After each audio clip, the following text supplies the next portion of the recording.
This first school shooting is one where the shooter let the whole world know what he was going to do beforehand. But boxheads, before we get into that, I just want to say that today's video is a very sensitive topic. And I just want to personally say that I tried my absolute best to share these horrific stories without disrespecting anyone's memory. February 14th, 2018 in Parkland, Florida, at Marjorie Stoneman Douglas High School, a kid named Nicholas Cruz gets out of an Uber about 20 minutes before the end of a school day. A monitor saw Cruz walking purposely toward Building 12. But the campus protocol was to not initiate a lockdown until someone saw a gun. Cruz entered Building 12 at around 2:21 p.m. and quickly put together his gun at the bottom of the stairs. As he did, a student named Christopher McKenna actually caught him. Cruz told him, "You better get out of here, something bad is about to happen." Chris ran away and told the staff what he saw, but it was too late. Cruz entered the first floor hallway and saw 3 students, Martin, Gina, and Luke. Bang, bang, bang.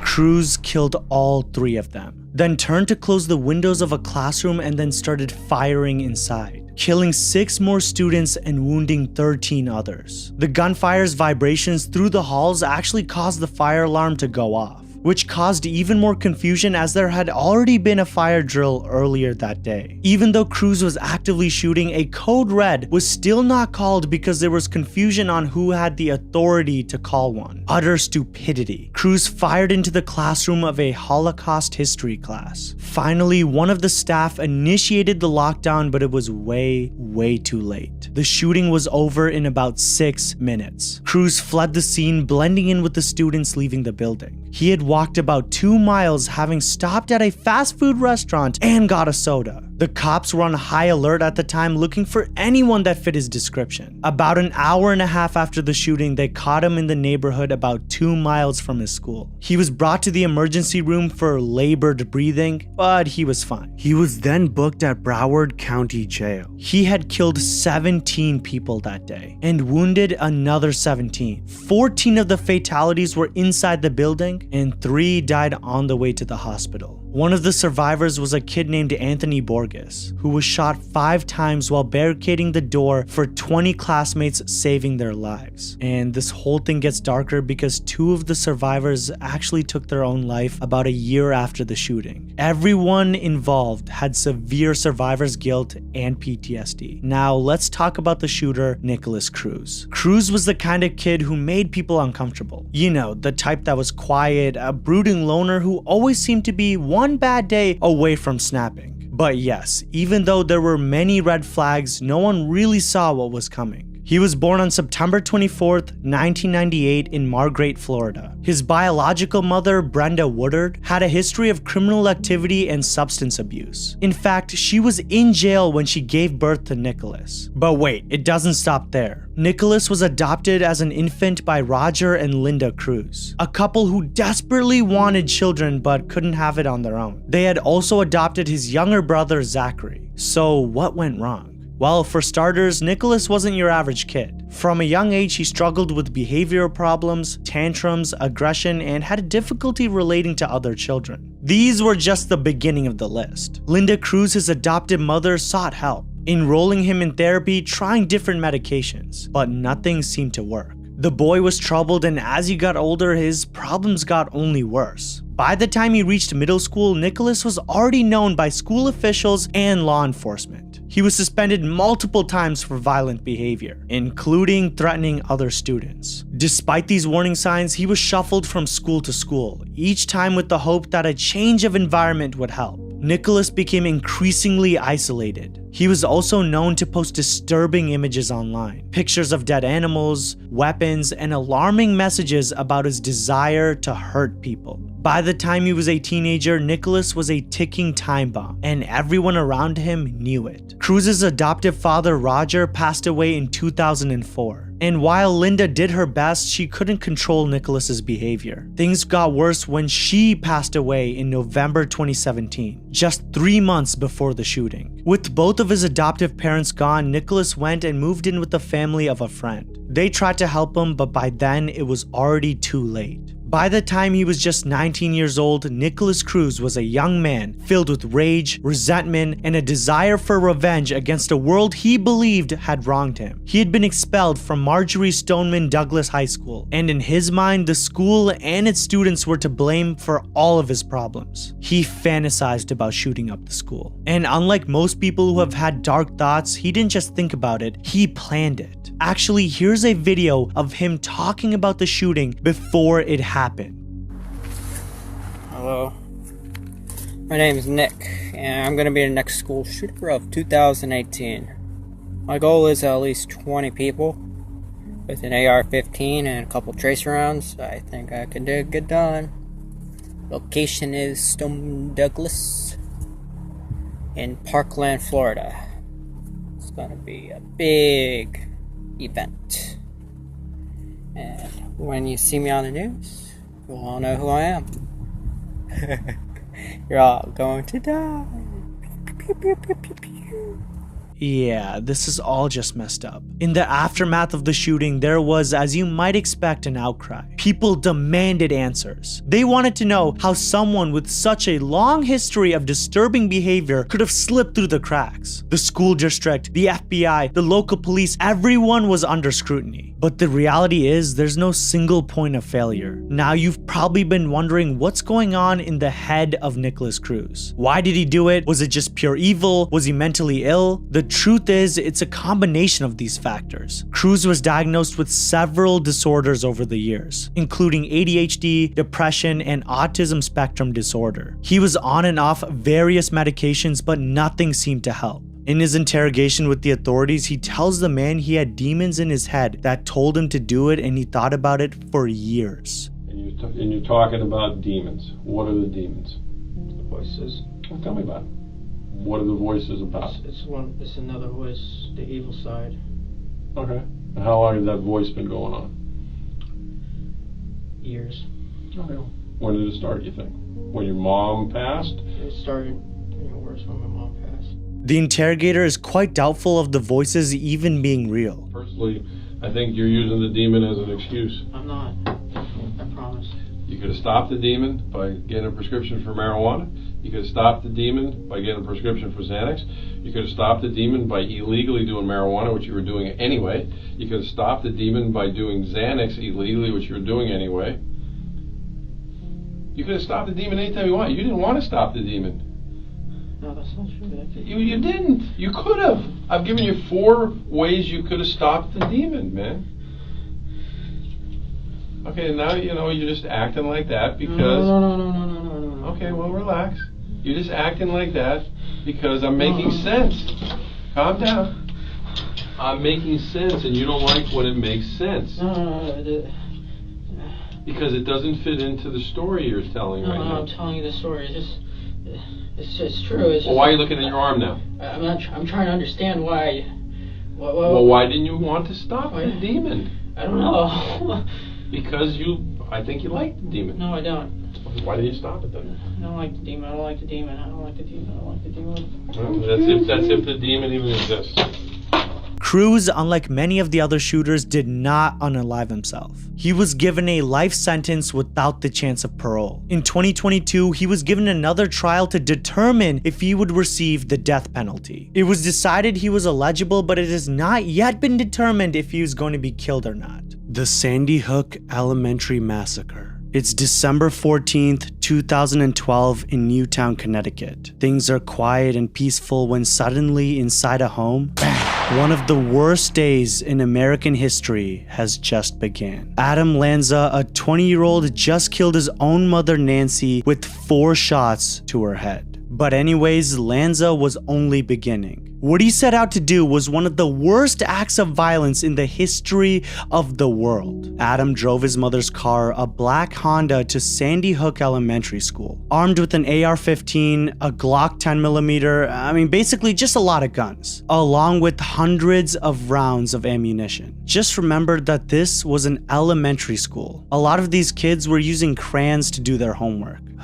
Just disgusting. At 9:35 a.m., Lanza approached the school entrance. The glass shattered as Lanza shot his way through the front door. He was wearing earplugs, sunglasses, black clothing, a hat, and a utility vest. The shots were heard by a few of the faculty who were having a meeting in a nearby room. The principal, Don Hawksprung, and a school psychologist, Mary Sherlock, and a teacher named Natalia Hammond went out to the hall to see what the noise was about. "Shooter, stay put," one of them yelled. The other teachers now knew what was happening, and this early warning saved their lives. Lanza killed both Principal Hawksprung and Sherlock right there. He then shot Miss Hammond twice, once in the leg and the other in her side as well, but she actually survived, thank God. And she crawled into a classroom and used her body to keep the door shut. A 9-year-old boy in the building heard the shooter say, "Put your hands up," along with people begging him not to shoot. This is too horrible to even imagine. After killing the principal and the psychologist, Lanza entered the main office, but thank God didn't see anyone there. The nurse, Sally Cox, was hiding under a desk and reported seeing his boots only a few meters away. Yeah, a few meters away. I mean, that must have been horrifying. As soon as he left the office, the school secretary and a nurse called 911, then went to hide in a closet for over 4 hours. The janitor, Rick Throne, ran through hallways going from classroom to classroom and probably honestly saved many lives that day. What a hero, man. This next part is really horrifying. Lanza approached the classrooms. First was room 8, a first grade classroom where Lauren Rousseau, a substitute teacher, tried protecting her first grade students when Lanza entered the room. Lanza shot and killed the teacher, and not only that, 14 students, all between the ages of 6 and 7 years old. The sole survivor was a 6-year-old girl who told her mom later that day that all of her friends were dead. The next room was room 10. Lanza went in, and from there were conflicting reports about what happened. But the main story was that a first grade boy named Jesse Lewis saw Lanza enter the room and shouted for his classmates to run before Lanza took a shot at him. 6 children escaped when Lanza started shooting. Some reports said that they were able to run while he was reloading his gun. The 6 that got out went to a nearby home with the school bus driver for safety. The survivors of this horrible event were forever scarred, and their stories are just disturbing. For example, a first grade teacher named Caitlin Roig, who was only 29 years old, hid 15 students in the bathroom and then barricaded the door, telling them to be completely quiet to be safe. Lanza went by the classroom, but there had been a lockdown drill a week before, and Roig never actually took down the black window cover on the door. So Lanza had thought it was closed. It was honestly total luck that they were alive. In the library, staff members tried to hide 18 other kids, but the door would not lock. So they had to crawl into a storage room, and they barricaded the door with a filing cabinet. Similar stories all around the school of the survivors not knowing whether they would make it through that day. At 9:40, and if you were wondering, yes, it spanned only 5 minutes, Adam Lanza shot himself in the head. The police then arrive on the scene and they found all of the bodies. This monster, Adam Lanza, had killed 28 people, mostly students, 6 teachers, and his own mother. The investigators never found a note, and it was completely unknown why he would do this. The main theory is that he was severely mentally disturbed. He had actually been living with his mother, who he just killed, but the two of them would go shooting together. And Lanza himself actually attended Sandy Hook Elementary School when he was a kid. But Adam Lanza wasn't just your average kid. From the outside, he seemed like one of those quiet, introverted type of kids. The kind who kept to himself, buried him in books or video games, avoiding social interaction, like most introverts. Adam had a pretty typical suburban life, at least that's what it looked like from the outside. Adam was diagnosed with sensory processing disorder as a child. And at this point, you're probably wondering what that means. Basically, he had trouble processing sensory information like sound, touch, or even light. The world was too loud, too bright, and too much for him. And to make matters worse, Adam also had Asperger's syndrome, a condition on the autism spectrum. As Adam grew older, his behavior became more and more strange and more troubling. he became obsessed with mass shootings, particularly the Columbine High School massacre. Yeah, he was fixated on one of the most infamous school shootings in American history. He studied it, he analyzed it, and almost admired it. And honestly, that's where things start to get really creepy. Adam's relationship with his mother Nancy was a bit complicated. She was overprotective and she homeschooled him after he couldn't handle regular school anymore. And she catered to his every need. But let's not sugarcoat it, this wasn't just a mother's love. Nancy had her own quirks too. She was a gun enthusiast and she introduced Adam to firearms at a very young age. Now I know what you're thinking, what could possibly go wrong? Yes, she kept an arsenal of weapons at home thinking it was just a hobby, something they could bond over. But honestly, none of that matters, and the truth is, we'll never fully know why he did it. But what we do know is that in his late teens, Adam had completely withdrawn from the world. He was isolated, spending most of his time in a dark room, playing violent video games and obsessing over mass murderers. He had no friends, no social life, and barely any contact with his father, who had divorced his mother in 2009. Adam was deteriorating rapidly in the months leading up to the Sandy Hook massacre. He stopped eating, he barely slept, and became more paranoid and delusional. He believed he was on a mission to outdo the killers he admired. Adam had been planning the attack for months, if not years. Unfortunately and tragically, no one was able to catch him early enough to save the lives of everyone at Sandy Hook. The Dunblane Massacre. March 13th, 1996 started like any other day in the small town of Dunblane, Scotland. A quaint, peaceful place where everyone knew each other. Dunblane was the kind of town that nothing bad ever seemed to happen. But yes, this was all about to change in the most horrifying way possible. Quick side note, the man who had brought the most unimaginable tragedy to this quiet town was named Thomas Hamilton. Born on May 10th, 1952, Hamilton had a troubled and isolated life. He was raised by his grandmother after his mother abandoned him at a young age. Didn't exactly set him up for success. Over the years, he grew increasingly bitter and paranoid. He was feeling that the world was against him. His issues with the local community and authorities got worse and worse, and he became obsessed with the idea of revenge. He even wrote letters to the Queen and other officials complaining about how he had been wronged. But as you might have expected, no one responded to him. He was writing that he had lost his position as a youth instructor because of unfound claims of, touching people. No one ever proved that he did anything. Now imagine this, it's a normal Wednesday morning and parents are dropping off their kids at Dunblane Primary School. The children, most of them just 5 or 6 years old, are excitedly running to class, chatting about whatever it is little kids chat about. Life is normal, but Thomas Hamilton had a different plan for that day. A plan that would ruin this small community forever. Hamilton armed himself with 4 legally owned handguns, 2 Smith & Wesson revolvers, and 2 Browning pistols. He drove to Dunblane Primary School, parking his car near the gymnasium. At 9:30 a.m., he forced his way into the school, entering the gym where a class of 29 young students were having a PE lesson. The teacher, Gwen Mayer, was guiding the kids through their activities, completely unaware of what was coming. Hamilton didn't waste any time. He immediately opened fire on the students and their teacher. Bang, bang, bang. He shot the teacher first, then focused on the students, shooting as many as he could multiple times. The scene was chaotic and terrifying, students screaming and tried to run, but there was nowhere to go. In just a few minutes, 16 children aged between 5 and 6 years old and their teacher were dead. Many more were injured, left to suffer from physical and emotional scars that would never heal. The gymnasium, which was a place of laughter and learning and playing, was turned into a scene of unimaginable death.